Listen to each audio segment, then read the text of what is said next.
जय माता की दोस्तों। माता रानी की कृपा आप सभी लोगों पर सदा और सर्वदा बनी रहे। दोस्तों आपका स्वागत है अपने channel my lovely home and garden में।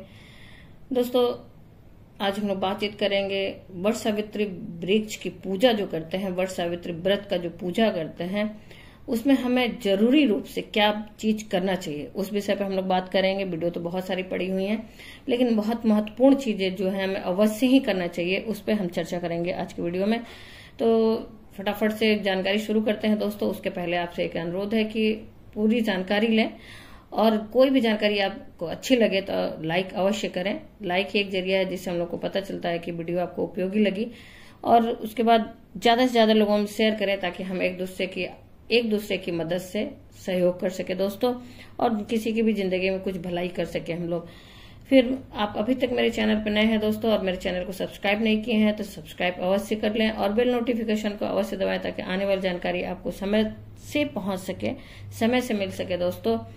फिर माता रानी के नाम का जयकारा अवश्य ही कमेंट बॉक्स में लगाएं ताकि हम और आप मिलके एक पॉजिटिव वाइब्रेशन जो होता है, एक सकारात्मक ऊर्जा जो होती है, उसे हम वातावरण में फैलाएं और उत्पन्न करें। तो जानकारी शुरू करते हैं दोस्तों अवश्य करने वाली चीजें जो हैं, एकदम बहुत ही जरूरी जो चीजें हैं वो है, सर्वप्रथम हमें स्नान आदि करने के बाद गंगा जल मिला के ही पानी में स्नान करें, और स्नान आदि के बाद सर्वप्रथम हमें अपने घर में पूजा करना चाहिए। उसके लिए सूर्यदेव को अर्घ दें। सूर्यदेव को अर्घ देने के बाद अपने घर के मंदिर की पूजा अवश्य करें।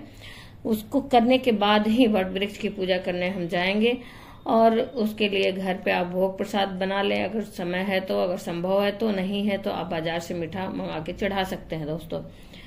पूजा करने के बाद जब हम जाएंगे मंदिर तो 16 श्रृंगार अवश्य करें, जैसे कि मेहंदी हो गई, महावर हो गया, काजल हो गया, सिंदूर, मतलब सभी सुहाग की चीजें जो होती हैं उन सब चीजों को धारण करें आज के दिन।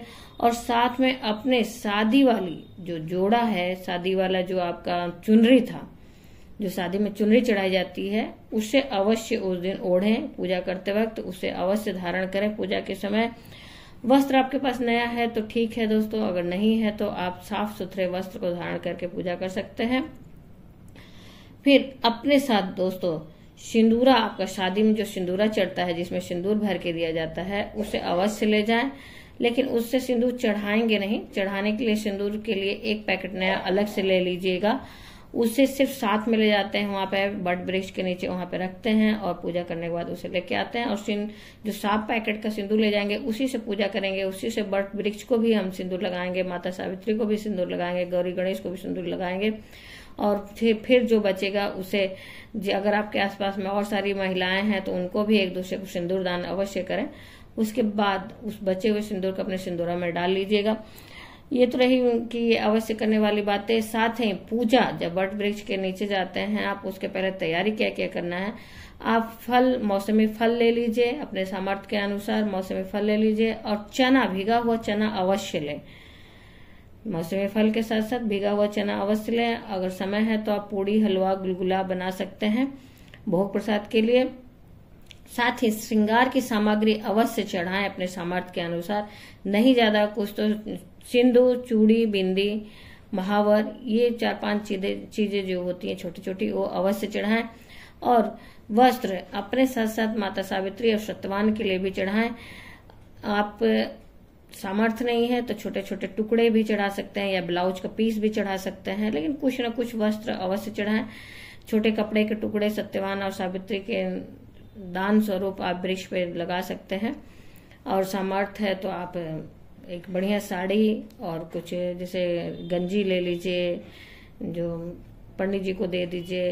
अपने साथ साथ पंडित को भी आप ये चढ़ाने के बाद सामग्री दे सकते हैं। नहीं सामर्थ्य है तो आपसे जितना भी बन पड़े उतना अवश्य चढ़ाएं, लेकिन पूजा अवश्य करें। ये नहीं कि नहीं आपके पास सामर्थ्य है तो पूजा ही नहीं करें, ऐसा न करिएगा। फिर साथ में दोस्तों आप वट के वृक्ष से पत्ता गिरा रहता है, वहां पे उस पत्ते से अपने बाल में श्रृंगार अवश्य करें, जेवर स्वरूप उसे धारण करें। फिर इस बात का ध्यान रखिएगा।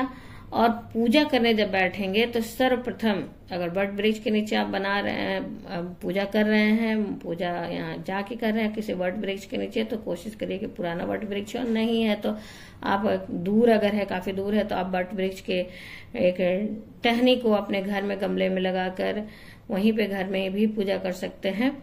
जब कोई मतलब कहा जाए कि कोई उपाय ही नहीं है, कोई रास्ता ही नहीं बचा है, तो आप पूजा करने के लिए घर में कर सकते हैं। वो भी नहीं उपाय है, वट वृक्ष आपके इर्द गिर्द कहीं है ही नहीं कि टहनी भी लाया जा सके, तो आप अपने घर में तुलसा जी को ही वट स्वरूप मन में जो होता है मानस पूजा, वो समझ के पूजा कर सकते हैं वहां पे। और इसके लिए आपको जब वट के वृक्ष के जो पत्ते गिरे रहते हैं उसे अवश्य धारण करें दोस्तों, जेवर स्वरूप अपने बाल में लगाएं उसे।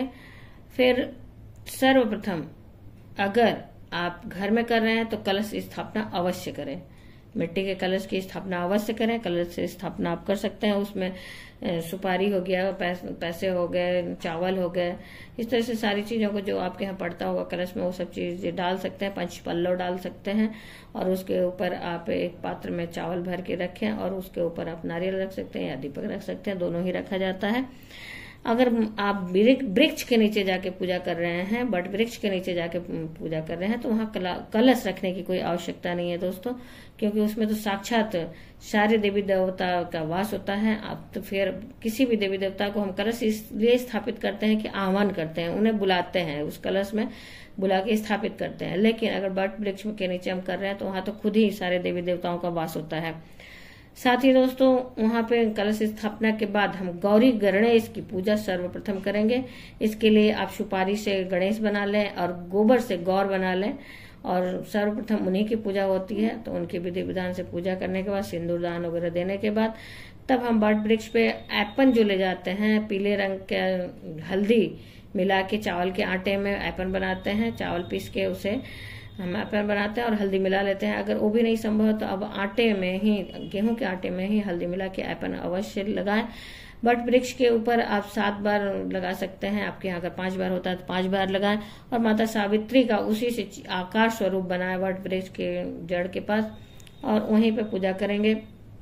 और फिर उसके बाद जो भी आप वस्त्र ले गए हों, नहीं है तो मौली को ही वस्त्र स्वरूप प्रदान करें। मौली को ही तोड़ के, रक्षा जो होता है धागे को वस्त्र स्वरूप तोड़ के प्रदान किया जाता है, तो वो करें। जल वगैरह सर्वप्रथम वट वृक्ष को सींचे, कच्चा दूध मिश्रित जल ले जाएं, मीठा मिश्रित जल ले जाएं, उससे सींचे। और सींचने के बाद आप अब वहां पे पूजा शुरू करेंगे, गौर गणेश की पूजा करेंगे, शुद्धिकरण करें जल का छींटा देके। फिर उसके बाद सारी विधि विधान से, पंचोपचार विधि से पूजा करें। फिर जो आप वट वृक्ष पे सावित्री माता का चित्र बनाते हैं उनका भी पूजा करें, वट वृक्ष का भी पूजा करें। इस तरह से सबका बारी बारी से पूजन अर्चन करें, सारी चीजों को अर्पित करें। और जो भोग प्रसाद है दोस्तों, उसे पंखे पे ही चढ़ाया जाता है, पंखे पे चढ़ाएं। आपके यहाँ जैसा होता होगा आप उस हिसाब से भी कर सकते हैं। फिर एक बात का अवश्य ध्यान रखें कि आज रुई को नहीं स्पर्श करना चाहिए, रुई से बचा जाता है। तो इसलिए आप दीपक जो जलाएंगे कच्चे धागे से बना सकते हैं बाती, या फिर मौली से बना सकते हैं बाती, इस बात का भी विशेष ध्यान रखें। और सारी पूजा वगैरह करने के बाद आप वहां पे वट वृक्ष को पंखे से हवा करें, फेरे लगाएं। 11, 21, 51 या 108 जितना आपका सामर्थ्य हो, कच्चे धागे से फेरे लगाए जाते हैं, उससे लगाएं। अगर नहीं बन पा रहा है तो आप धागे से 21 बार या 11 बार फेरे लगा लें। फिर उसके बाद कोई अनाज के दाने ले जाएं, और अनाज के दाने से भी गिनती कर सकते हैं। 108 दाने, जितने आपको फेरी लगानी हो उस हिसाब से गिनती करके ले जाएं किसी भी चीज को। कोई जैसे कभी कभी टॉफियां चढ़ाते हैं, कभी मूंगफली के दाने गिन के ले जाते हैं, कभी इलायची दाने के दाने गिन के ले जाते हैं, कभी कोई चूड़ियां उतनी जितनी फेरे लगाने रहते हैं उतनी चूड़ियां चढ़ाते हैं, बिंदी के पत्ते चढ़ाते हैं। हर बार बहुत लोग बहुत चेंज कर करके चढ़ाते हैं। तो आप अपने क्षेत्र के अनुसार, अपने घर के जो भी विधि विधान है उस अनुसार कर सकते हैं। पूजन अर्चन करने के बाद दोस्तों कथा अवश्य सुने। कथा सुनने के बाद, सारा पूजा पाठ करने के बाद ही फेरी लास्ट में दी जाती है, अंत में दी जाती है। तो अंत में फेरी दें, फिर आरती करें। फिर ये सब करने के बाद अपने पति का सर्वप्रथम पूजन करते हैं, भोग प्रसाद खिलाते हैं उन्हें, और पंखे से हवा करते हैं और उनका पैर छू के आशीर्वाद लेते हैं। उसके बाद ही आप प्रसाद ग्रहण करें। बहुत लोग इसे फलाहार करते हैं, बहुत लोग इसे बिना कोई फल ग्रहण किए निर्जल व्रत रहते हैं। और बहुत लोग पूजा के बाद आके सारे भोजन को, सात्विक भोजन बिना लहसुन प्याज के भोजन को ग्रहण कर लेते हैं। तो आपके क्षेत्र में जैसा होता होगा दोस्तों, ऐसा आप कर सकते हैं। सबसे पहले होता है आप अपने घर के नियम के अनुसार ही पूजा को करें। फिर उसके बाद दोस्तों, अगर आपके पति दूर हैं तो वीडियो कॉलिंग आजकल चलता है, उससे उनके बात कर लें, उससे उनका आशीर्वाद प्राप्त करें और अपने पति का पैर अवश्य छुएं, इस बात का ध्यान रखें। इस दिन दोस्तों खोइछा भी लिया और दिया जाता है। आपके साथ पूजा में और महिलाएं बैठ रही हैं तो एक दूसरे को खोइछा लें और दें। एक दूसरे का सिंदूर दान करें। अगर कोई नहीं है तो आप स्वयं से खोइछा अवश्य लें। और इसका बहुत जगह लास्ट अंतिम में लेते हैं लोग, और बहुत जगह पूजा शुरू करने के पहले ही खोइछा एक दूसरे का भरते हैं दोस्तों। तो उसी तरह से आप करें। और दोस्तों इस दिन कोशिश करें, जब रुई छूना वर्जित है इसमें, तो बिस्तर पे सोने से बचें। आप रुई के जो गद्दे होते हैं, रुई के तकिए जो होते हैं, उन्हें न छुएं, उस पे सोने से बचें। ये तो रही पूरी जानकारी दोस्तों कि क्या हमें जरूर करना चाहिए और क्या नहीं करना चाहिए। आशा करते हैं दोस्तों वीडियो की जानकारी आपको अच्छी लगी होगी दोस्तों, तो लाइक अवश्य ही करें और अपने फ्रेंड्स और फैमिली में ज्यादा से ज्यादा शेयर करें।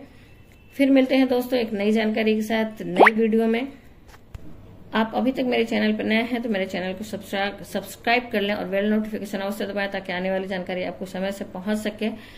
फिर उसके बाद दोस्तों माता रानी के नाम का जयकारा अवश्य लगाएं ताकि हम लोग वातावरण में एक सकारात्मक ऊर्जा का संचार कर सकें। फिर मिलते हैं दोस्तों एक नई वीडियो में नई जानकारी के साथ। तब तक के लिए जय माता की, माता रानी की कृपा आप सभी लोगों की सदा और सर्वदा बनी रहे।